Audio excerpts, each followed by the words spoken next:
वाहेगुरु जी का खालसा वाहेगुरु जी की फतेह। साखी जंग चमकौर साहिब। चमकौर साहिब पहुंच के गुरु जी ने एक कच्ची हवेली विच डेरा कीता। ਇਹ ਹਵੇਲੀ ਗੜ੍ਹੀ ਦੀ ਸ਼ਕਲ ਦੀ ਬਣੀ ਹੋਈ ਸੀ। ਗੁਰੂ ਜੀ ਨੇ ਮਸਾਂ ਥੋੜਾ ਆਰਾਮ ਕੀਤਾ ਸੀ ਕਿ ਪਤਾ ਲੱਗਾ ਮੁਗਲ ਫੌਜ ਵੀ ਪਿੱਛਾ ਕਰਦੀ ਹੋਈ ਚਮਕੌਰ ਵੱਲ ਵਧ ਰਹੀ ਹੈ। ਗੁਰੂ ਜੀ ਨੇ ਜਲਦੀ ਨਾਲ ਹਵੇਲੀ ਵਿੱਚ ਜ਼ਰੂਰੀ ਮੋਰਚਾਬੰਦੀ ਕਰ ਲਈ। ਮੁਗਲ ਫੌਜ ਚਮਕੌਰ ਪਹੁੰਚ ਗਈ। ਉਸਨੇ ਗੜੀ ਨੂੰ ਘੇਰਾ ਪਾ ਲਿਆ। ਯੁੱਧ ਸ਼ੁਰੂ ਹੋਇਆ। ਇਹ ਯੁੱਧ ਵੀ ਬੜਾ ਅਨੋਖਾ ਸੀ। ਇੱਕ ਪਾਸੇ 20,000 ਤੋਂ ਵੱਧ ਮੁਗਲ ਫੌਜ ਸੀ ਤੇ ਨਾਲ ਪਹਾੜੀ ਸੈਨਾ ਸੀ, ਅਤੇ ਦੂਜੇ ਪਾਸੇ ਗਿਣਤੀ ਦੇ ਕੁਝ ਸਿੰਘ ਯੋਧੇ ਸਨ, ਉਹ ਵੀ ਹਫ਼ਤਿਆਂ ਦੇ ਫਾਕਿਆਂ ਨਾਲ ਸਿੱਥਲ, ਕਮਜ਼ੋਰ ਤੇ ਨਿਡਾਲ।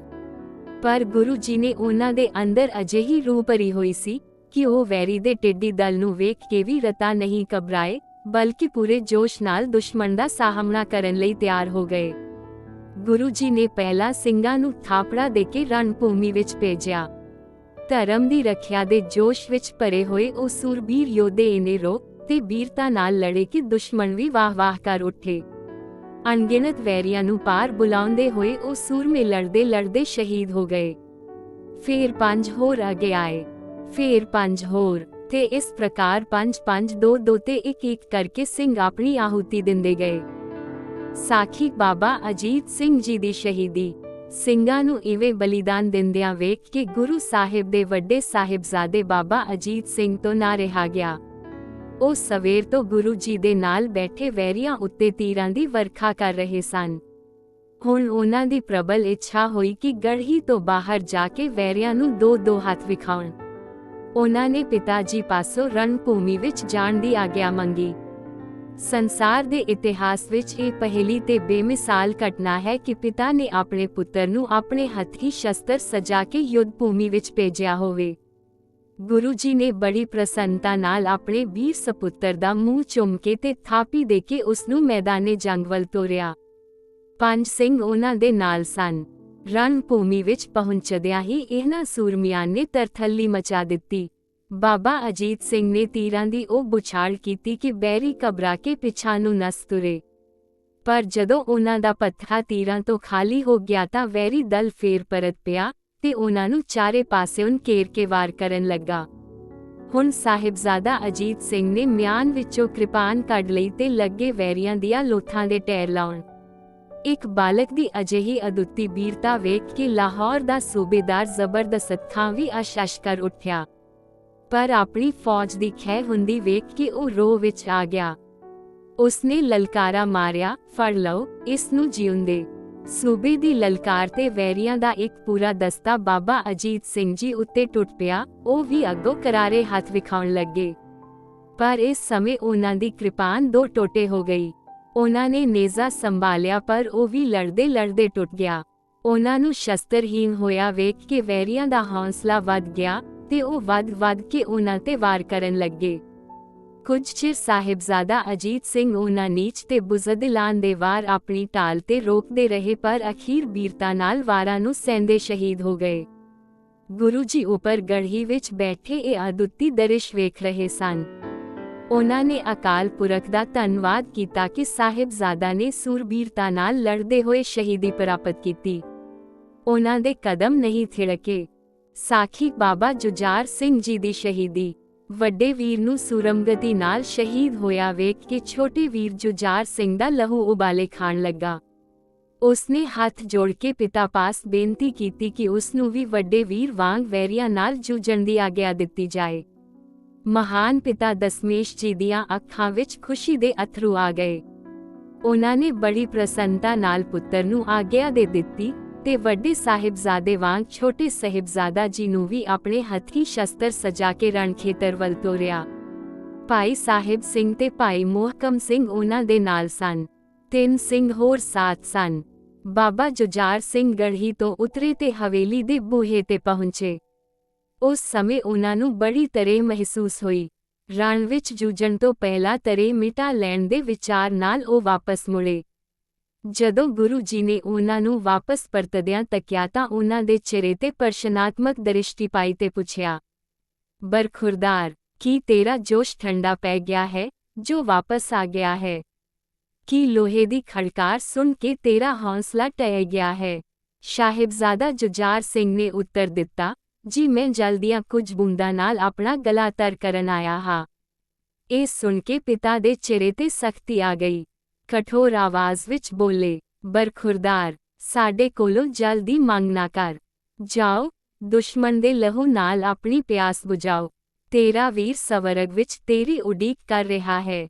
ਤੈਨੂੰ ਕੇਵਲ ਉੱਥੇ ਹੀ ਜਲ ਮਿਲੇਗਾ। ਪਿਤਾ ਦੇ ਬਚਨ ਪੂਰੇ ਹੋਣ ਤੋਂ ਪਹਿਲਾਂ ਹੀ ਸਾਹਿਬਜ਼ਾਦਾ ਜੁਝਾਰ ਸਿੰਘ ਤੇਜ਼ੀ ਨਾਲ ਵਾਪਸ ਮੁੜੇ ਤੇ ਬਿਫਰੇ ਹੋਏ ਸ਼ੇਰ ਵਾਂਗ ਗਰਜਦੇ ਰਣਖੇਤਰ ਵਿੱਚ ਪਹੁੰਚੇ। ਉਹ ਆਤ ਦੇ ਜੋਸ਼ ਵਿੱਚ ਭਰੇ ਵੈਰੀ ਦਲ ਉੱਤੇ ਟੁੱਟ ਪਏ। ਉਹਨਾਂ ਦੀ ਫੁਰਤੀ, ਤੇਜ਼ੀ ਤੇ ਬੀਰਤਾ ਵੇਖ ਕੇ ਵੱਡੇ ਤੀਸ ਮਾਰਖਾਂ ਫੌਜਦਾਰ ਵੀ ਹੈਰਾਨ ਰਹਿ ਗਏ ਤੇ ਉਹਨਾਂ ਦੀ ਮਾਰ ਤੋਂ ਬਚਣ ਲਈ ਇੱਧਰ-ਉੱਧਰ ਖਿੰਡ ਗਏ। ਫਿਰ ਉਹਨਾਂ ਨੇ ਸਲਾਹ ਕੀਤੀ ਕਿ ਇਸ ਬਾਲ ਸੂਰਮੇ ਨੂੰ ਕਿਸੇ ਤਰ੍ਹਾਂ ਜਿਉਂਦਿਆਂ ਫੜਿਆ ਜਾਏ, ਪਰ ਜੁਝਾਰ ਸਿੰਘ ਤਾਂ ਉਸ ਵੇਲੇ ਸਾਖਸ਼ਾਤ ਜਮ ਦਾ ਰੂਪ ਬਣੇ ਹੋਏ ਸਨ। ਉਹ ਕਦੋਂ ਉਹਨਾਂ ਦੇ ਕਾਬੂ ਆਉਂਦੇ ਸਨ। ਸੋ ਜਿਹੜਾ ਵੀ ਉਹਨਾਂ ਨੂੰ ਫੜਨ ਲਈ ਅੱਗੇ ਵਧਿਆ, ਉਹਨਾਂ ਦੀ ਤਲਵਾਰ ਨਾਲ ਟੋਟੇ-ਟੋਟੇ ਹੋ ਗਿਆ। ਜਦੋਂ ਜੁਝਾਰ ਸਿੰਘ ਨੂੰ ਜਿਉਂਦਾ ਫੜਨ ਦੀਆਂ ਕੋਸ਼ਿਸ਼ਾਂ ਕਾਮਯਾਬ ਨਾ ਹੋਈਆਂ, ਤਾਂ ਇਸ ਤੋਂ ਗੁੱਸਾ ਖਾ ਕੇ ਵੈਰੀ ਦਲ ਦੀ ਇੱਕ ਤਕੜੀ ਟੁਕੜੀ ਨੇ ਉਹਨਾਂ ਨੂੰ ਚਾਰੇ ਪਾਸੇ ਤੋਂ ਘੇਰ ਲਿਆ ਤੇ ਬੁਜ਼ਦਿਲਾਂ ਵਾਂਗ ਸਾਰੇ ਇਕੱਠੇ ਹੀ ਉਹਨਾਂ ਤੇ ਟੁੱਟ ਪਏ। ਵੈਰੀਆਂ ਦੀ ਇਸ ਨੀਚਤਾ ਨੂੰ ਵੇਖ ਕੇ ਬਾਬਾ ਜੁਝਾਰ ਸਿੰਘ ਨੂੰ ਹੋਰ ਰੋ ਚੜ੍ਹਿਆ। ਉਹ ਦੂਣੇ ਜੋਸ਼ ਨਾਲ ਸ਼ਤਰੂ ਦਾ ਘਾਣ ਕਰਨ ਲੱਗੇ, ਪਰ ਇਕੱਲਾ ਬਾਲਕ ਕਿੰਨਾ ਕੁ ਚਿਰ ਐਡੇ ਵੱਡੇ ਦਲ ਦਾ ਟਾਕਰਾ ਕਰ ਸਕਦਾ ਸੀ। ਉਹਨਾਂ ਦੇ ਨਾਲ ਦੇ 5 ਸਿੰਘ ਵੀਰਤਾ ਨਾਲ ਲੜਦੇ ਸ਼ਹੀਦ ਹੋ ਚੁੱਕੇ ਸਨ। ਬਾਬਾ ਜੁਝਾਰ ਸਿੰਘ ਵੀ ਅਖੀਰ ਜ਼ਖਮਾਂ ਤੇ ਥਕਾਵਟ ਨਾਲ ਚੂਰ ਹੋ ਕੇ ਧਰਤੀ ਤੇ ਡਿੱਗ ਪਏ। ਦੁਸ਼ਮਣਾਂ ਨੇ ਅੱਤ ਦੀ ਨੀਚਤਾ ਵਿਖਾਉਂਦਿਆਂ ਹੋਇਆ ਡਿੱਗੇ ਹੋਏ ਬਾਲਕ ਤੇ ਵਾਰ ਕਰਨੇ ਸ਼ੁਰੂ ਕਰ ਦਿੱਤੇ। ਇਸ ਤਰ੍ਹਾਂ ਬਾਬਾ ਜੁਝਾਰ ਸਿੰਘ ਸੂਰਮਗਤੀ ਨਾਲ ਰਣਭੂਮੀ ਵਿੱਚ ਸ਼ਹੀਦ ਹੋ ਗਏ ਤੇ ਸੰਸਾਰ ਇਤਿਹਾਸ ਵਿੱਚ ਬੀਰਤਾ ਦੀ ਇੱਕ ਅਦੁੱਤੀ ਮਿਸਾਲ ਕਾਇਮ ਕਰ ਗਏ। ਸਾਖੀ ਮਾਤਾ ਗੁਜਰੀ ਜੀ ਤੇ ਛੋਟੇ ਸਾਹਿਬਜ਼ਾਦੇ। ਜਦੋਂ ਗੁਰੂ ਜੀ ਆਨੰਦਪੁਰ ਤੋਂ ਨਿਕਲੇ ਸਨ ਅਤੇ ਮੁਗਲ ਤੇ ਪਹਾੜੀ ਫੌਜਾਂ ਨੇ ਆਪਣੀਆਂ ਕਸਮਾਂ ਤੋੜ ਕੇ ਉਹਨਾਂ ਦਾ ਪਿੱਛਾ ਕੀਤਾ, ਤਾਂ ਬੜੀ ਗੜਬੜ ਤੇ ਅਫਰਾ-ਤਫਰੀ ਜਿਹੀ ਮਚ ਗਈ। ਉਸ ਵੇਲੇ ਜਿੱਧਰ ਕਿਸੇ ਦਾ ਮੂੰਹ ਆਇਆ, ਉਹ ਉਸੇ ਪਾਸੇ ਨਿਕਲ ਤੁਰਿਆ। ਗੁਰੂ ਸਾਹਿਬ ਦੇ ਛੋਟੇ ਸਪੁੱਤਰ ਜ਼ੋਰਾਵਰ ਸਿੰਘ ਤੇ ਫਤਿਹ ਸਿੰਘ ਅਤੇ ਉਹਨਾਂ ਦੇ ਦਾਦੀ ਜੀ ਗੁਰੂ ਜੀ ਤੋਂ ਵਿਛੜ ਗਏ। ਉਹਨਾਂ ਦਾ ਨੌਕਰ ਗੰਗਾ ਰਾਮ ਬ੍ਰਾਹਮਣ ਉਹਨਾਂ ਨੂੰ ਆਪਣੇ ਪਿੰਡ ਲੈ ਗਿਆ। ਵੱਡੇ ਮਾਤਾ ਜੀ ਆਨੰਦਪੁਰ ਤੋਂ ਚੱਲਣ ਵੇਲੇ ਘਰ ਦਾ ਕੁਝ ਗਹਿਣਾ ਵਸਤਰ ਇੱਕ ਗੰਧ ਵਿੱਚ ਬੰਨ੍ਹ ਕੇ ਲੈ ਆਏ ਸਨ। ਉਸ ਨੂੰ ਵੇਖ ਕੇ ਗੰਗਾ ਰਾਮ ਦਾ ਮਨ ਬੇਈਮਾਨ ਹੋ ਗਿਆ। ਰਾਤ ਨੂੰ ਉਸਨੇ ਚੁੱਪ ਕੀਤਿਆਂ ਗੰਧ ਖਿਸਕਾ ਲਈ ਤੇ ਆਪਣਾ ਪਾਪ ਲੁਕਾਉਣ ਲਈ ਚੋਰ ਦਾ ਰੌਲਾ ਪਾ ਦਿੱਤਾ। ਮਾਤਾ ਜੀ ਗੰਗੂ ਦੇ ਖੋਟ ਨੂੰ ਤਾੜ ਗਏ, ਪਰ ਸਮਾਂ ਅਵੱਲਾ ਵੇਖ ਕੇ ਧੀਰਜ ਨਾਲ ਉਹਨੂੰ ਕਹਿਣ ਲੱਗੇ, ਗੰਗਾ ਰਾਮ, ਇੱਥੇ ਚੋਰ ਤਾਂ ਕੋਈ ਆਇਆ ਨਹੀਂ, ਤੂੰ ਐਵੇਂ ਕਿਉਂ ਪਖੰਡ ਕਰਦਾ ਏ? ਜੇ ਤੂੰ ਗੰਧ ਚੁੱਕੀ ਏ ਤਾਂ ਚੱਲ ਰੱਖ ਲੈ, ਐਵੇਂ ਰੌਲਾ ਪਾ ਕੇ ਦੁਨੀਆ ਤਾਂ ਨਾ ਇਕੱਠੀ ਕਰ। ਗੰਗੂ ਦੇ ਪਾਪ ਕੰਬਣ ਲੱਗੇ, ਪਰ ਉਹ ਸੱਚਾ ਬਣਨ ਲਈ ਅੱਗੋਂ ਗਰਮ ਹੋ ਕੇ ਬੋਲਿਆ, ਵਾਹ, ਮੈਂ ਤੁਹਾਨੂੰ ਵੈਰੀਆਂ ਤੋਂ ਬਚਾ ਕੇ ਲਿਆਇਆ ਤੇ ਜਾਨ ਖਤਰੇ ਵਿੱਚ ਪਾ ਕੇ ਸ਼ਰਨ ਦਿੱਤੀ, ਤੇ ਤੁਸੀਂ ਮੇਰੀ ਨੇਕੀ ਦਾ ਇਹ ਬਦਲਾ ਦੇਣ ਲੱਗੇ ਕਿ ਮੈਨੂੰ ਹੀ ਚੋਰ ਬਣਾ ਰਹੇ ਹੋ। ਚੰਗਾ, ਫੇਰ ਦਿਨ ਚੜ੍ਹ ਲੈਣ ਦਿਓ, ਮੈਂ ਵੀ ਤੁਹਾਨੂੰ ਇਸ ਨਾਲ ਸ਼ੁਕਰੇਪਣ ਦਾ ਬਦਲਾ ਲੈ ਕੇ ਦੱਸਦਾ ਹਾਂ। ਆਵਾਜ਼ਾਂ ਸੁਣ ਕੇ ਸਾਹਿਬਜ਼ਾਦੇ ਵੀ ਜਾਗ ਪਏ। ਜ਼ੋਰਾਵਰ ਸਿੰਘ ਨੇ ਗੰਗੂ ਦੀ ਧਮਕੀ ਸੁਣੀ ਤਾਂ ਜੋਸ਼ ਵਿੱਚ ਆ ਕੇ ਬੋਲੇ, ਸੱਪ ਕਿਤੋਂ ਦਾ, ਵੇਖ ਤਾਂ ਸਹੀ, ਮੈਂ ਹੁਣੇ ਤੇਰਾ ਸਿਰ ਫੇਨਦਾ ਹਾਂ। ਪਰ ਮਾਤਾ ਜੀ ਸਹਿਮ ਗਏ। ਉਹਨਾਂ ਨੂੰ ਆਪਣੀ ਤਾਂ ਫਿਕਰ ਨਹੀਂ ਸੀ, ਪਰ ਸਾਹਿਬਜ਼ਾਦਿਆਂ ਦੀ ਰੱਖਿਆ ਦੀ ਚਿੰਤਾ ਸੀ। ਉਹਨਾਂ ਨੇ ਇਸ ਔਕੜ ਦੇ ਸਮੇਂ ਗੰਗੂ ਨਾਲ ਵੈਰ ਪਾਣਾ ਠੀਕ ਨਾ ਸਮਝਿਆ ਤੇ ਉਸ ਨੂੰ ਨਰਮੀ ਨਾਲ ਸਮਝਾਉਣ ਦਾ ਯਤਨ ਕੀਤਾ, ਪਰ ਗੰਗੂ ਨਾ ਮੰਨਿਆ। ਉਹ ਤਾਂ ਮਾਤਾ ਜੀ ਦਾ ਸਾਰਾ ਮਾਲ ਹਜ਼ਮ ਕਰਨਾ ਚਾਹੁੰਦਾ ਸੀ। ਨਾਲੇ ਉਹ ਆਪਣੀ ਘਰਵਾਲੀ ਦੇ ਕਹਿਣ ਤੇ ਡਰ ਵੀ ਗਿਆ ਸੀ ਕਿ ਜੇ ਮੁਸਲਮਾਨ ਹਾਕਮਾਂ ਨੂੰ ਮਾਤਾ ਜੀ ਤੇ ਸਾਹਿਬਜ਼ਾਦਿਆਂ ਨੂੰ ਸ਼ਰਨ ਦੇਣ ਦਾ ਪਤਾ ਲੱਗ ਗਿਆ ਤਾਂ ਉਹ ਸਾਡਾ ਬਾਲ ਬੱਚਾ ਕਾਣ ਕਰ ਦੇਣਗੇ। ਇਸ ਲਈ ਉਹ ਉਹਨਾਂ ਤੋਂ ਪੱਲਾ ਛੁਡਾਉਣਾ ਚਾਹੁੰਦਾ ਸੀ। ਉਹ ਧਮਕੀਆਂ ਦਿੰਦਾ ਕਮਰੇ ਵਿੱਚੋਂ ਬਾਹਰ ਨਿਕਲ ਗਿਆ। ਮਾਤਾ ਜੀ ਗੰਭੀਰ ਚਿੰਤਾ ਵਿੱਚ ਡੁੱਬ ਗਏ। ਦਿਨ ਨਿਕਲਿਆ ਤਾਂ ਉਹ ਗੰਗੂ ਨੂੰ ਇੱਕ ਵਾਰ ਸਮਝਾਉਣ ਲਈ ਉਹਦੇ ਵੱਲ ਗਏ, ਪਰ ਉਹ ਪਾਪੀ ਤਾਂ ਸਵੇਰੇ ਤੜਕੇ ਹੀ ਘਰੋਂ ਨਿਕਲ ਗਿਆ ਸੀ। ਉਹ ਸਿੱਧਾ ਮੁਰਿੰਡੇ ਦੇ ਕੋਤਵਾਲ ਪਾਸ ਪਹੁੰਚ ਗਿਆ ਤੇ ਸਲਾਮ ਕਰਕੇ ਕਹਿਣ ਲੱਗਾ, ਹਜ਼ੂਰ, ਮੈਂ ਆਪ ਨੂੰ ਇੱਕ ਜ਼ਰੂਰੀ ਇਤਲਾਹ ਦੇਣ ਆਇਆ ਹਾਂ। ਕੀ ਗੱਲ ਹੈ? ਕੋਤਵਾਲ ਨੇ ਰੁੱਖੇਪਣ ਨਾਲ ਪੁੱਛਿਆ। ਸਰਕਾਰ, ਮੈਂ ਗੁਰੂ ਗੋਬਿੰਦ ਸਿੰਘ ਦੀ ਮਾਤਾ ਤੇ ਉਹਨਾਂ ਦੇ 2 ਪੁੱਤਰਾਂ ਨੂੰ ਪੁਲਾਵਾ ਦੇ ਕੇ ਆਪਣੇ ਘਰ ਲੈ ਆਇਆ ਹਾਂ। ਆਪ ਆਪਣੇ ਆਦਮੀ ਭੇਜ ਕੇ ਉਹਨਾਂ ਨੂੰ ਆਪਣੇ ਕਬਜ਼ੇ ਵਿੱਚ ਲੈ ਲਵੋ। ਕੋਤਵਾਲ ਦੀਆਂ ਵਾਛਾਂ ਖਿੜ ਪਈਆਂ।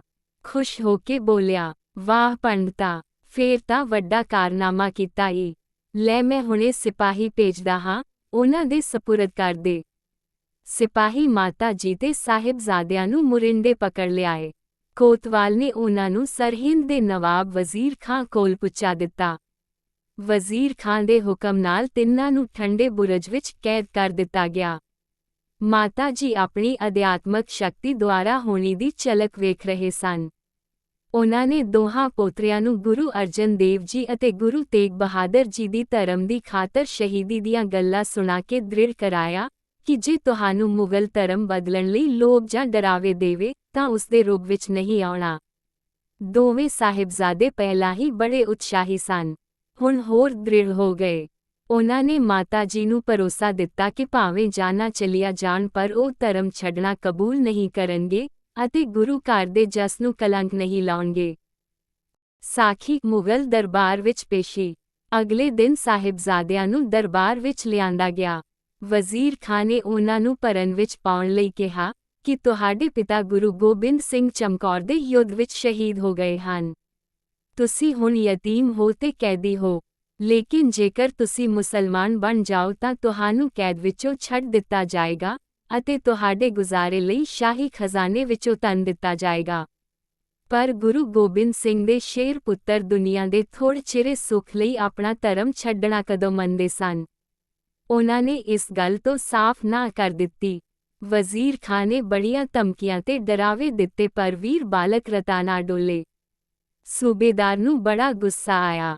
ਉਸਨੇ ਦਰਬਾਰ ਵਿੱਚ ਬੈਠੇ ਮਲੇਰਕੋਟਲੇ ਦੇ ਸਰਦਾਰ ਸ਼ੇਰ ਮੁਹੰਮਦ ਵੱਲ ਵੇਖ ਕੇ ਕਿਹਾ, ਤੇਰਾ ਭਰਾ ਤੇ ਭਤੀਜਾ ਸਿੱਖਾਂ ਨੇ ਚਮਕੌਰ ਦੇ ਜੰਗ ਵਿੱਚ ਮਾਰ ਦਿੱਤੇ ਨੇ। ਮੈਂ ਇਹ ਛੋਕਰੇ ਤੇਰੇ ਹਵਾਲੇ ਕਰਦਾ ਹਾਂ। ਤੂੰ ਭਰਾ ਭਤੀਜੇ ਦਾ ਬਦਲਾ ਲੈਣ ਲਈ ਇਹਨਾਂ ਨੂੰ ਮੌਤ ਦੇ ਘਾਟ ਉਤਾਰ ਦੇ। ਪਰ ਸ਼ੇਰ ਮੁਹੰਮਦ ਅਸੂਲ ਵਾਲਾ ਬੰਦਾ ਸੀ। ਉਹ ਬੋਲਿਆ, ਮੇਰਾ ਭਰਾ ਤੇ ਭਤੀਜਾ ਜੰਗ ਵਿੱਚ ਲੜਦੇ ਹੋਏ ਮਰੇ ਹਨ। ਮੈਂ ਉਹਨਾਂ ਦਾ ਬਦਲਾ ਸਿੱਖਾਂ ਨਾਲ ਮੈਦਾਨੇ ਜੰਗ ਵਿੱਚ ਲੜ ਕੇ ਲਵਾਂਗਾ। ਇਹਨਾਂ ਮਾਸੂਮ दूध पींदे बच्चों का इस विच की कसूर है जो मैं इन्हां नूं कतल करां? अजिहा करना शरा दे ते मर्दानगी दे खिलाफ है। मैं ये नहीं कर सकदा। शेर मुहम्मद दी गल सुन के वजीर खां कच्चा पै गया। ਉਹ ਸ਼ਰਮਿੰਦਗੀ ਮਿਟਾਉਣ ਲਈ ਸਾਹਿਬਜ਼ਾਦਿਆਂ ਨੂੰ ਕਹਿਣ ਲੱਗਾ, ਭਲਾ ਜੇ ਤੁਹਾਨੂੰ ਛੱਡ ਦਿੱਤਾ ਜਾਵੇ ਤਾਂ ਤੁਸੀਂ ਕੀ ਕਰੋਗੇ? ਸਾਹਿਬ ਜ਼ੋਰਾਵਰ ਸਿੰਘ ਨੇ ਤਨ ਕੇ ਜਵਾਬ ਦਿੱਤਾ, ਅਸੀਂ ਵੀ ਪਿਤਾ ਜੀ ਵਾਂਗ ਸਿੰਘਾਂ ਦੀ ਫੌਜ ਇਕੱਠੀ ਕਰਾਂਗੇ ਤੇ ਜ਼ੁਲਮ ਦੇ ਖਿਲਾਫ ਲੜਾਂਗੇ। ਤੇ ਜੇ ਤੁਸੀਂ ਹਾਰ ਜਾਓ ਤਾਂ ਕੀ ਕਰੋਗੇ? ਵਜ਼ੀਰ ਖਾਂ ਨੇ ਫੇਰ ਪੁੱਛਿਆ। ਅਸੀਂ ਮੁੜ ਫੌਜ ਇਕੱਠੀ ਕਰਾਂਗੇ ਤੇ ਲੜਾਂਗੇ। ਤੇ ਅਸੀਂ ਮੁੜ ਫੌਜ ਇਕੱਠੀ ਕਰਾਂਗੇ ਤੇ ਜ਼ੁਲਮ ਦੇ ਖਿਲਾਫ ਲੜਾਂਗੇ। ਸਾਡੀ ਲੜਾਈ ਉਸ ਵੇਲੇ ਤੱਕ ਜਾਰੀ ਰਹੇਗੀ ਜਦ ਤੱਕ ਕਿ ਜ਼ੁਲਮ ਦਾ ਖਾਤਮਾ ਨਹੀਂ ਹੋ ਜਾਂਦਾ। ਵਜ਼ੀਰ ਖਾਂ ਨਿੱਕੇ ਨਿੱਕੇ ਬਾਲਕਾਂ ਦੀ ਨਿਡਰਤਾ ਤੇ ਹੌਸਲਾ ਵੇਖ ਕੇ ਦੰਗ ਰਹਿ ਗਿਆ। ਉਹਦੇ ਦਿਲ ਵਿੱਚ ਉਹਨਾਂ ਲਈ ਤਾਰੀਫ ਤੇ ਰਹਿਮ ਦਾ ਜਜ਼ਬਾ ਜਾਗਿਆ। ਪਰ ਉਸਦੇ ਦੀਵਾਨ ਸੁੱਚਾ ਨੰਦ ਨੇ ਆਪਣੇ ਜ਼ਹਿਰ ਭਰੇ ਸ਼ਬਦਾਂ ਨਾਲ ਇਸ ਤਾਰੀਫ ਨੂੰ ਗੁੱਸੇ ਵਿੱਚ ਬਦਲ ਦਿੱਤਾ ਤੇ ਕਹਿਣ ਲੱਗਾ, ਨਵਾਬ ਸਾਹਿਬ, ਸੱਪਾਂ ਦੇ ਬੱਚੇ ਸੱਪ ਹੀ ਨਿਕਲਦੇ ਹਨ। ਇਹਨਾਂ ਦੇ ਸਿਰਫ ਇਹਨਾਂ ਹੀ ਸਿਆਣੀ ਨੀਤੀ ਹੈ। ਦੀਵਾਨ ਦੀ ਗੱਲ ਤੜਕ ਕੇ ਨਵਾਬ ਵਜ਼ੀਰ ਖਾਂ ਨੇ ਹੁਕਮ ਚਾੜ ਦਿੱਤਾ ਕਿ ਦੋਹਾਂ ਸਾਹਿਬਜ਼ਾਦਿਆਂ ਨੂੰ ਜਿਉਂਦੇ ਕੰਧਾਂ ਵਿੱਚ ਚਿਣ ਦਿੱਤਾ ਜਾਏ। ਸਾਖੀ ਛੋਟੇ ਸਾਹਿਬਜ਼ਾਦਿਆਂ ਦੀ ਸ਼ਹੀਦੀ। ਸਿਪਾਹੀ ਬਾਲਕਾਂ ਨੂੰ ਉਸੇ ਪਲ ਬਾਹਰ ਲੈ ਗਏ। ਰਾਜ ਦੇ ਮਿਸਤਰੀ ਬੁਲਾਏ ਗਏ। ਇੱਟਾਂ ਤੇ ਗਾਰਾ ਮੰਗਵਾਇਆ ਗਿਆ ਅਤੇ ਸਾਹਿਬਜ਼ਾਦਿਆਂ ਦੇ ਦੁਆਲੇ ਕੰਧਾਂ ਦੀ ਉਸਾਰੀ ਸ਼ੁਰੂ ਹੋਈ। ਜਿਉਂ-ਜਿਉਂ ਕੰਧ ਉੱਚੀ ਹੁੰਦੀ ਗਈ, ਕਾਜ਼ੀ ਮੁੜ ਸਾਹਿਬਜ਼ਾਦਿਆਂ ਨੂੰ ਇਸਲਾਮ ਕਬੂਲ ਕਰ ਲੈਣ ਲਈ ਆਖਦਾ ਰਿਹਾ, ਪਰ ਸਾਹਿਬਜ਼ਾਦੇ ਆਪਣੇ ਨਿਸ਼ਚੇ ਤੇ ਅਡਿਗ ਰਹੇ। ਜਦੋਂ ਕੰਧ ਗਰਦਨਾਂ ਤੱਕ ਪਹੁੰਚੀ ਤਾਂ ਹਵਾ ਰੁਕ ਜਾਣ ਕਰਕੇ ਬਾਲਕ ਬੇਸੁੱਧ ਜਿਹੇ ਹੋ ਗਏ ਤੇ ਕੰਧ ਦੇ ਉੱਤੇ ਡਿੱਗ ਪਏ। ਕੰਧ ਅਜੇ ਕੱਚੀ ਹੀ ਸੀ। ਬਾਲਕਾਂ ਦੇ ਭਾਰ ਨਾਲ ਬਾਹਰ ਨੂੰ ਡਿੱਗ ਪਈ। ਕੰਧ ਦੇ ਨਾਲ ਹੀ ਬਾਲਕ ਵੀ ਬੇਸੁਰਤ ਹੋ ਕੇ ਧਰਤੀ ਤੇ ਆ ਪਏ। ਕੰਧ ਦੇ ਡਿੱਗਣ ਦੀ ਗੱਲ ਸਾਰੇ ਪਾਸੇ ਫੈਲ ਗਈ। ਲੋਕ ਇਸ ਨੂੰ ਗੁਰੂ ਗੋਬਿੰਦ ਸਿੰਘ ਜੀ ਦੀ ਕਰਾਮਾਤ ਆਖਣ ਲੱਗੇ। ਨਵਾਬ ਵਜ਼ੀਰ ਖਾਨ ਨੂੰ ਖਬਰ ਕੀਤੀ ਗਈ। ਉਹ ਦੀਵਾਨ ਸੁੱਚਾ ਨੰਦ ਨੂੰ ਨਾਲ ਲੈ ਕੇ ਉੱਥੇ ਪਹੁੰਚਾ। ਸੁੱਚਾ ਨੰਦ ਦੀ ਸਲਾਹ ਨਾਲ ਉਸਨੇ 2 ਜੱਲਾਦਾਂ ਨੂੰ ਬੁਲਾਇਆ। ਉਹਨਾਂ ਜੱਲਾਦਾਂ ਨੂੰ ਕਿਸੇ ਦੋਸ਼ ਕਾਰਨ ਨੌਕਰੀ ਤੋਂ ਹਟਾ ਦਿੱਤਾ ਗਿਆ ਸੀ। ਉਹਨਾਂ ਨੂੰ ਮੁਆਫੀ ਤੇ ਨੌਕਰੀ ਤੇ ਬਹਾਲ ਕਰ ਦੇਣ ਦਾ ਲਾਲਚ ਦੇ ਕੇ ਸਾਹਿਬਜ਼ਾਦਿਆਂ ਨੂੰ ਬੇਹੋਸ਼ੀ ਦੀ ਹਾਲਤ ਵਿੱਚ ਹੀ ਕਤਲ ਕਰ ਦੇਣ ਦਾ ਹੁਕਮ ਦਿੱਤਾ ਗਿਆ। ਹੁਕਮ ਹੁੰਦਿਆਂ ਹੀ ਉਹਨਾਂ ਨੀਚ ਪਠਾਨਾਂ ਨੇ ਤੇਗੇ ਤੂਰ ਲਏ ਤੇ ਰਾਖਸ਼ਾ ਵਰਗੀ ਬੇਰਹਿਮੀ ਨਾਲ ਮਾਸੂਮ ਬਾਲਕਾਂ ਦੇ ਕੋਮਲ ਸੀਸ ਤੜਾਨ ਨਾਲੋਂ ਅੱਡ ਕਰ ਦਿੱਤੇ। ਕੋਲ ਖੜੇ ਲੋਕਾਂ ਦਾ ਤਰਾਹ ਨਿਕਲ ਗਿਆ। ਪਰ ਵਜ਼ੀਰ ਖਾਂ ਹੱਸ ਰਿਹਾ ਸੀ। ਸੁੱਚਾ ਨੰਦ ਨਾਲ ਹੱਸ ਰਿਹਾ ਸੀ। ਪਰ ਸਾਰਾ ਸ਼ਹਿਰ ਰੋ ਰਿਹਾ ਸੀ। ਸਾਰੇ ਲੋਕ ਭੈਭੀਤ ਸਨ। ਜਦੋਂ ਇਹ ਖਬਰ ਵੱਡੇ ਮਾਤਾ ਜੀ ਨੂੰ ਬੁਰਜ ਵਿੱਚ ਪਹੁੰਚੀ ਤਾਂ ਉਹਨਾਂ ਨੇ ਅਰਦਾਸਾਂ ਸੋਧਿਆ ਅਤੇ ਅਕਾਲ ਪੁਰਖ ਦਾ ਧੰਨਵਾਦ ਕੀਤਾ ਕਿ ਅਨਾਨ ਬਾਲਕ ਧਰਮ ਤੋਂ ਡੋਲੇ ਨਹੀਂ, ਸਗੋਂ ਪ੍ਰੀਖਿਆ ਵਿੱਚ ਸਫਲ ਰਹੇ ਤੇ ਪਿਤਾ ਦਾ ਨਾਂ ਉੱਚਾ ਕਰ ਗਏ। ਫਿਰ ਮਾਤਾ ਜੀ ਸਮਾਧੀ ਵਿੱਚ ਜੁੜ ਗਏ ਤੇ ਅਕਾਲ ਪੁਰਖ ਦੇ ਚਰਨਾਂ ਵਿੱਚ ਧਿਆਨ ਜੋੜ ਕੇ ਪ੍ਰਾਣ ਤਿਆਗ ਦਿੱਤੇ। ਸਾਖੀ ਮਾਛੀਵਾੜੇ ਦੇ ਜੰਗਲਾਂ ਵਿੱਚ। ਚਮਕੌਰ ਤੋਂ ਚੱਲ ਕੇ ਗੁਰੂ ਜੀ ਨੇ ਮਾਛੀਵਾੜੇ ਦੇ ਜੰਗਲ ਦਾ ਰਾਹ ਫੜਿਆ। ਮੁਗਲ ਸੈਨਾ ਨੇ ਜਦ ਉਹਨਾਂ ਦਾ ਪਿੱਛਾ ਕੀਤਾ ਤੇ ਉਸ ਖਲਬਲੀ ਵਿੱਚ ਗੁਰੂ ਜੀ ਆਪਣੇ 3 ਸਿੱਖ ਭਾਈ ਦਇਆ ਸਿੰਘ, ਭਾਈ ਧਰਮ ਸਿੰਘ ਤੇ ਭਾਈ ਮਾਨ ਸਿੰਘ ਤੋਂ ਵਿਛੜ ਗਏ। ਗੁਰੂ ਜੀ ਇਕੱਲੇ ਹੀ ਰਾਤ ਦੇ ਹਨੇਰੇ ਵਿੱਚ ਚਲਦੇ ਗਏ। ਕਾਲੀ ਬੋਲੀ ਰਾਤ, ਅਣਜਾਣੇ ਰਾਹ, ਪਥਰੀਲੀਆਂ ਡੰਡੀਆਂ, ਕੰਡਿਆਲੀਆਂ ਚਾੜੀਆਂ ਤੇ ਕਈ ਦਿਨਾਂ ਦੇ ਅੱਧ ਫਾਕਿਆਂ ਨਾਲ ਨਿਢਾਲ ਦਸਮੇਸ਼ ਗੁਰੂ ਜੀ। ਚਲਦੇ ਚਲਦੇ ਆਪ ਦੇ ਪੈਰਾਂ ਦੇ ਜੋੜੇ ਟੁੱਟ ਗਏ। ਕੋਮਲ ਪੈਰ ਕੰਕਰਾਂ ਤੇ ਕੰਡਿਆਂ ਨਾਲ ਜ਼ਖਮੀ ਹੋ ਗਏ। ਸਰੀਰ ਦੇ ਬਸਤਰ ਚਾੜੀਆਂ ਨਾਲ ਅੜ ਕੇ ਤਾਰ-ਤਾਰ ਹੋ ਗਏ ਤੇ ਉੱਪਰੋਂ ਠੰਡ, ਥਕਾਵਟ ਤੇ ਉਨੀਂਦਰਾ। ਗੁਰੂ ਜੀ ਨੂੰ ਆਪਣਾ ਲਹੂ ਠੰਡਾ ਹੁੰਦਾ ਪ੍ਰਤੀਤ ਹੋਇਆ। ਆਪ ਜੀ ਨੇ ਆਲੇ ਦੁਆਲੇ ਤੱਕਿਆ। ਟਿਮਕਦੇ ਤਾਰਿਆਂ ਦੀ ਲੋਅ ਵਿੱਚ ਅੱਖ ਦੀਆਂ ਚਾੜੀਆਂ ਨਜ਼ਰੀ ਪਈਆਂ। ਆਪ ਨੇ ਕੁਝ ਨਰਮ ਜਿਹੀਆਂ ਕਰੂੰਬਲਾਂ ਤੋੜ ਕੇ ਮੂੰਹ ਵਿੱਚ ਪਾ ਲਈਆਂ। ਅੱਖ ਦਾ ਦੁੱਧ ਚੱਟਿਆ। ਇਸ ਨਾਲ ਸਰੀਰ ਵਿੱਚ ਕੁਝ ਗਰਮਾਈ ਆਈ, ਪਰ ਨਾਲ ਹੀ ਕੁਝ ਕੂਕੀ ਵੀ ਚੜ੍ਹਦੀ ਮਹਿਸੂਸ ਹੋਈ। ਇੱਕ ਛਤਨਾਰੇ ਦਰਖਤ ਦੇ ਹੇਠਾਂ ਪੱਥਰ ਦਾ ਸਿਰਹਾਣਾ ਬਣਾ ਕੇ ਗੁਰੂ ਜੀ ਲੇਟ ਗਏ। ਉਨੀਂਦਰੇ, ਥਕਾਵਟ ਦੇ ਕਾਰਨ ਅੱਤ ਦੀ ਠੰਡ ਵਿੱਚ ਵੀ ਆਪ ਜੀ ਦੀ ਅੱਖ ਲੱਗ ਗਈ। ਦਿਨ ਨਿਕਲ ਆਇਆ। ਗੁਰੂ ਜੀ ਤੋਂ ਵਿਛੜੇ 3 ਸਿੱਖ ਆਪ ਜੀ ਦੀ ਭਾਲ ਕਰਦੇ ਉੱਥੇ ਆ ਪੁੱਜੇ। ਕੀ ਵੇਖਦੇ ਹਨ ਕਿ ਦੋਹਾਂ ਜਹਾਨਾਂ ਦੇ ਵਾਲੀ ਸਾਹਿਬ ਸ੍ਰੀ ਗੁਰੂ ਗੋਬਿੰਦ ਸਿੰਘ ਜੀ ਪੱਥਰ ਦੀ ਸਿਲ ਦਾ ਸਿਰਹਾਣਾ ਬਣਾਈ ਨੰਗੀ ਪੌਣ ਤੇ ਲੇਟੇ ਹੋਏ ਹਨ ਤੇ ਕਿਸ ਅਵਸਥਾ ਵਿੱਚ। ਵਸਤਰ ਫਟੇ ਹੋਏ, ਪੈਰ ਲਹੂ ਲੁਹਾਨ ਤੇ ਸਰੀਰ ਅਡੋਲ। ਸਿੱਖਾਂ ਦੇ ਦਿਲ ਕੰਬ ਉੱਠੇ। ਅੱਖਾਂ ਵਿੱਚ ਨੀਰ ਭਰ ਆਇਆ। ਚਰਨਾਂ ਤੇ ਮੱਥਾ ਟੇਕ ਕੇ ਕੋਲ ਬੈਠ ਗਏ ਤੇ ਹੱਥਾਂ ਨਾਲ ਸਾਹਿਬ ਜੀ ਦੇ ਪੈਰਾਂ ਦੀਆਂ ਤਲੀਆਂ ਚੱਸਣ ਲੱਗੇ। ਗੁਰੂ ਜੀ ਦੇ ਸਰੀਰ ਵਿੱਚ ਕੁਝ ਗਰਮਾਈ ਆਈ। ਸਿੱਖਾਂ ਦੇ ਮਨ ਸੰਭਲੇ। ਕੋਲ ਹੀ ਇੱਕ ਖੂਹ ਗਿਰਦਾ ਪਿਆ ਸੀ। ਗੁਲਾਬਾ ਨਾਂ ਦਾ ਮਸੰਦ ਇਸ ਦਾ ਮਾਲਕ ਸੀ। ਸਿੱਖ ਗੁਰੂ ਸਾਹਿਬ ਨੂੰ ਚੁੱਕ ਕੇ ਖੂਹ ਤੇ ਲੈ ਗਏ। ਗੁਲਾਬਾ ਘਰੋਂ ਦੁੱਧ ਲੈ ਆਇਆ। ਦਿਨੇ ਸਾਹਿਬ ਜੀ ਨੇ ਇੱਥੇ ਆਰਾਮ ਕੀਤਾ। ਸੰਧਿਆ ਪਈ ਤਾਂ ਗੁਲਾਬਾ ਆਪ ਜੀ ਨੂੰ ਸਿੱਖਾਂ ਸਮੇਤ ਘਰ ਲੈ ਗਿਆ ਤੇ ਟਹਿਲ ਸੇਵਾ ਕਰਨ ਲੱਗਾ। ਕੁਝ ਦਿਨ ਆਪ ਨੇ ਇੱਥੇ ਵਿਸਰਾਮ ਕੀਤਾ। ਆਰਾਮ ਅਤੇ ਖੁਰਾਕ ਦਾ ਸਦਕਾ ਸਾਹਿਬ ਜੀ ਛੇਤੀ ਹੀ ਮੁੜਨੋਂ ਬਰਨੌ ਹੋ ਗਏ। ਉੱਚ ਦਾ ਪੀਰ। ਪਰ ਗੁਰੂ ਜੀ ਵਰਗੀ ਮਹਾਨ ਤੇ ਤੇਜਸਵੀ ਸ਼ਖਸੀਅਤ ਇੱਕ ਛੋਟੇ ਜਿਹੇ ਕਸਬੇ ਦੇ ਛੋਟੇ ਜਿਹੇ ਚੁਬਾਰੇ ਵਿੱਚ ਕਿਵੇਂ ਲੁਕੀ ਰਹਿ ਸਕਦੀ ਸੀ। ਛੇਤੀ ਹੀ ਆਲੇ ਦੁਆਲੇ ਦੇ ਲੋਕਾਂ ਨੂੰ ਉਹਨਾਂ ਦੀ ਸੋਹ ਲੱਗ ਗਈ। ਸ਼ਰਧਾਲੂ ਸੰਗਤਾਂ ਆਪ ਜੀ ਦੇ ਦਰਸ਼ਨਾਂ ਨੂੰ ਟੁੱਟ ਪਈਆਂ।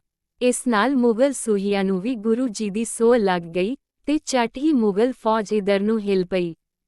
ਗੁਲਾਬਾ ਡਰਨ ਲੱਗਾ। ਇਸੇ ਸਮੇਂ ਨਬੀ ਖਾਂ ਤੇ ਗਨੀ ਖਾਂ ਨਾਂ ਦੇ 2 ਪਠਾਨ ਭਰਾ ਜਿਹੜੇ ਗੁਰੂ ਜੀ ਦੇ ਬੜੇ ਸ਼ਰਧਾਲੂ ਸਨ, ਗੁਰੂ ਜੀ ਦੇ ਇੱਥੇ ਠਹਿਰਨ ਦਾ ਸਮਾਚਾਰ ਸੁਣ ਕੇ ਦਰਸ਼ਨਾਂ ਲਈ ਹਾਜ਼ਰ ਹੋਏ। ਸ਼ਾਹੀ ਫੌਜ ਦੀ ਆਉਣ ਦੀ ਸੋਹ ਉਹਨਾਂ ਨੂੰ ਮਿਲੀ ਸੀ। ਉਹਨਾਂ ਨੇ ਗੁਰੂ ਜੀ ਨੂੰ ਉੱਥੋਂ ਕੱਢ ਲੈ ਚੱਲਣ ਲਈ ਆਪਣੀ ਖਿਦਮਤ ਪੇਸ਼ ਕੀਤਾ। ਮਾਈ ਗੁਰਦਈ ਉਸੇ ਦਿਨ ਆਪਣੇ ਹੱਥ ਦਾ ਕੱਤਿਆ ਸੁੰਦਰ ਖੱਦਰ ਸਾਹਿਬ ਜੀ ਦੀ ਭੇਟਾ ਕਰ ਗਈ ਸੀ। ਉਸ ਖੱਦਰ ਨੂੰ ਨੀਲਾ ਰੰਗ ਰੰਗਵਾ ਕੇ ਵਸਤਰ ਤਿਆਰ ਕੀਤੇ ਗਏ। ਨੀਲੇ ਵਸਤਰ ਮੁਸਲਮਾਨ ਦਰਵੇਸ਼ਾਂ ਦਾ ਖਾਸ ਪਹਿਰਾਵਾ ਸੀ। ਗੁਰੂ ਜੀ ਨੇ ਉਹ ਨੀਲੇ ਵਸਤਰ ਪਹਿਨ ਲਏ ਤੇ ਸੁੰਦਰ ਕੇਸ ਪਿਛਾਂ ਵੱਲ ਖਿਲਾਰ ਲਏ ਤੇ ਇਸ ਤਰ੍ਹਾਂ ਇੱਕ ਮੁਸਲਮਾਨ ਪੀਰ ਦਾ ਰੂਪ ਧਾਰਨ ਕਰ ਲਿਆ। ਤਿੰਨਾਂ ਸਿੱਖਾਂ ਨੇ ਵੀ ਮੁਸਲਮਾਨੀ ਪਹਿਰਾਵਾ ਪਹਿਨ ਲਿਆ। ਫਿਰ ਇੱਕ ਪਲੰਗ ਲਿਆਂਦਾ ਗਿਆ। ਸਾਹਿਬ ਜੀ ਪਲੰਗ ਉੱਪਰ ਬਿਰਾਜਮਾਨ ਹੋ ਗਏ। ਦੋਹਾਂ ਪਠਾਨਾਂ ਤੇ 2 ਸਿੱਖਾਂ ਨੇ ਰਲ ਕੇ ਪਲੰਗ ਉਠਾ ਲਿਆ। ਭਾਈ ਧਰਮ ਸਿੰਘ ਗੁਰੂ ਸਾਹਿਬ ਨੂੰ ਚੌਰ ਕਰਨ ਲੱਗਾ, ਤੇ ਇਸ ਪ੍ਰਕਾਰ ਉਹ ਲੋਕ ਸਾਹਿਬ ਜੀ ਨੂੰ ਉੱਚ ਦਾ ਪੀਰ ਬਣਾ ਕੇ ਉੱਥੋਂ ਲੈ ਤੁਰੇ। ਮੁਗਲ ਫੌਜ ਦੀਆਂ ਛੋਟੀਆਂ-ਛੋਟੀਆਂ ਟੁਕੜੀਆਂ ਗੁਰੂ ਜੀ ਨੂੰ ਪਕੜਨ ਲਈ ਚਾਰੇ ਪਾਸੇ ਪਹੁੰਚ ਰਹੀਆਂ ਸਨ। ਸ਼ਾਹੀ ਫੌਜਦਾਰ ਗੁਰੂ ਜੀ ਨੂੰ ਪਕੜਨ ਲਈ ਉਤਾਵਲੇ ਸਨ। ਬਾਦਸ਼ਾਹ ਔਰੰਗਜ਼ੇਬ ਗੁਰੂ ਜੀ ਨੂੰ ਪਕੜਨ ਲਈ ਹੁਕਮ ਤੇ ਹੁਕਮ ਚਾੜ ਰਿਹਾ ਸੀ। ਪਰ ਗੁਰੂ ਜੀ ਉੱਚ ਦੇ ਪੀਰ ਬਣੇ ਮੁਗਲ ਚੌਂਕੀਆਂ ਦੇ ਫੌਜੀਆਂ ਦੀਆਂ ਅੱਖਾਂ ਵਿੱਚ ਕੱਟਾ ਪਾਉਂਦੇ ਆਪਣੀ ਮੰਜ਼ਲ ਵੱਲ ਵਧੀ ਜਾ ਰਹੇ ਸਨ। ਕਿਸੇ ਚੌਕੀ ਦੇ ਸਿਪਾਹੀ ਰੋਕ ਕੇ ਪੁੱਛਗਿੱਛ ਕਰਦੇ। ਦੋਵੇਂ ਪਠਾਨ ਝਟ ਕੜਿਆ ਕੜਾਇਆ ਉੱਤਰ ਦਿੰਦੇ, ਇਹ ਉੱਚ ਦੇ ਪੀਰ ਹਨ, ਅਸੀਂ ਇਨ੍ਹਾਂ ਦੇ ਸੇਵਕ ਹਾਂ। ਪੀਰ ਸਾਹਿਬ ਆਪਣੇ ਮੁਰਸ਼ਿਦਾਂ ਨੂੰ ਦਰਸ਼ਨ ਦੇਣ ਜਾ ਰਹੇ ਹਨ। ਪੀਰਾਂ ਤੇ ਆਨੀ ਸ਼ਰਧਾ ਰੱਖਣ ਵਾਲੇ ਮੁਗਲ ਫੌਜੀ ਗੁਰੂ ਜੀ ਅੱਗੇ ਸਿਜਦੇ ਵਿੱਚ ਝੁਕ ਜਾਂਦੇ ਤੇ ਸੇਵਕ ਪਲੰਗ ਲੈ ਕੇ ਅੱਗੇ ਵਧ ਜਾਂਦੇ।